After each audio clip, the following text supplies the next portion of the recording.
Oi, meu nome é Ernest e eu vou falar sobre o calor baseado na física. O calor é um conceito básico da física que representa uma forma de energia, sendo a energia térmica em movimento entre partículas atômicas. A palavra pode se relacionar a algo quente, ou seja, com temperatura elevada. Quanto maior for o calor, a energia térmica aplicada, ou o objeto ou sistema que esteja em condições isoladas, sem influências externas, maior será a sua temperatura. Quanto dos corpos têm temperaturas diferentes estão contados, o calor passa do objeto com maior temperatura para o menor temperatura, ou seja, até atingindo um equilíbrio térmico.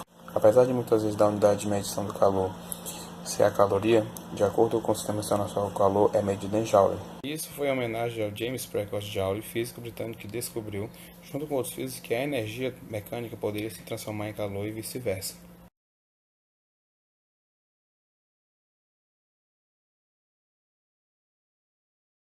Já que vimos que o calor é energia transferida entre dois ou mais sistemas devido a uma diferença de temperatura entre eles, agora eu vou dar um exemplo que quando pegamos uma xícara de café quente, a energia é transferida do copo para a nossa mão. E quando pegamos um copo de água com gelo, a energia é transferida da nossa mão para o copo. Ou seja, quando dois corpos estão em contato, a transferência de energia ocorre do mais quente para o mais frio. Eu sou o Vitor Gabriel, sou aluno do terceiro ano de computadores, número 35, e eu vou falar um pouco sobre a temperatura.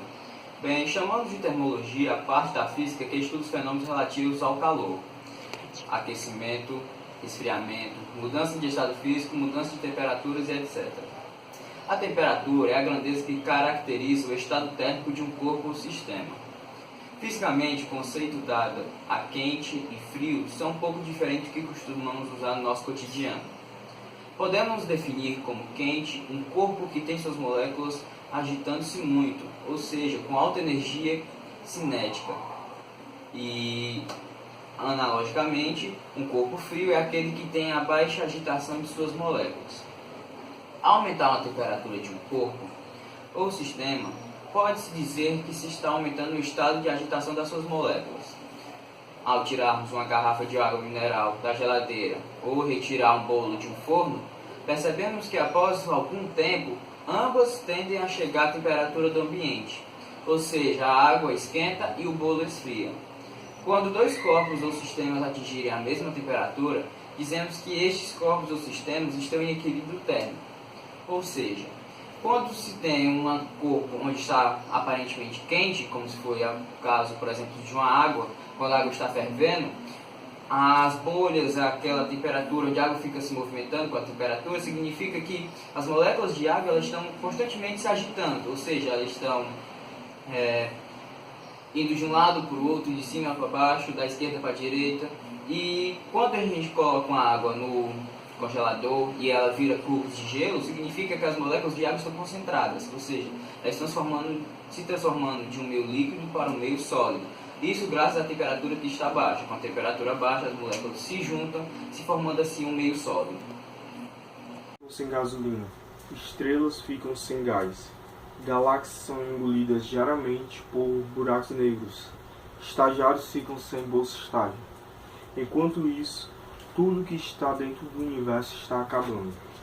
E pesquisadores descobriram que, na verdade, o universo está 30 vezes mais gasto do que eles achavam que estava. Usando o tamanho e a quantidade de buracos negros conhecidos, os pesquisadores descobriram que o universo contém 30 vezes mais entropia do que eles imaginavam.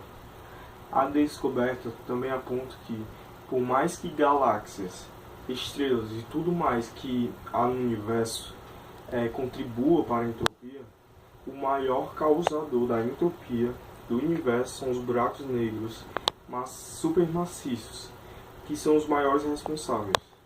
Ou seja, hoje, o fim do mundo não é mais somente para os cristãos.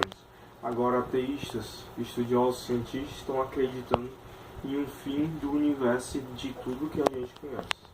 Pelo seu resfriamento, a perda de calor total, e as estrelas vão acabar sem...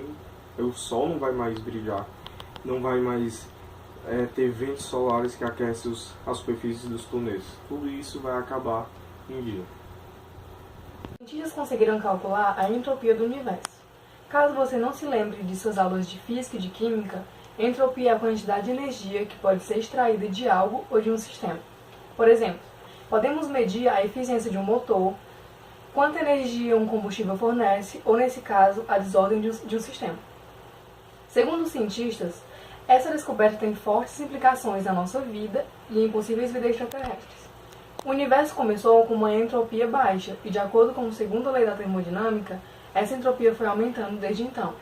Agora, o próximo passo é descobrir a quantidade de energia disponível em vários cantos do universo para calcular se, com essa quantidade de combustível, a vida é possível. A ideia da morte térmica do universo advém da segunda lei da termodinâmica, a qual estabelece que a entropia tende a aumentar em um sistema isolado. Se o universo durar por um tempo suficiente, ele irá aproximar-se de um estado onde toda a energia é uniformemente distribuída. Em outras palavras, na natureza há uma tendência para a dissipação de energia mecânica. Então, por extrapolação, existe a visão de um movimento mecânico do universo decai no tempo devido à segunda lei. A ideia de morte térmica foi proposta em vários termos, principalmente em 1851, por William Thomson, que teorizou adicionalmente sobre a perda de energia mecânica de Carnot, Joule e Clausius. As visões de Thomson foram então elaboradas mais detalhadamente na década seguinte por Hermann e William. Vai ficar dando medo. Mas eu tô lendo, né?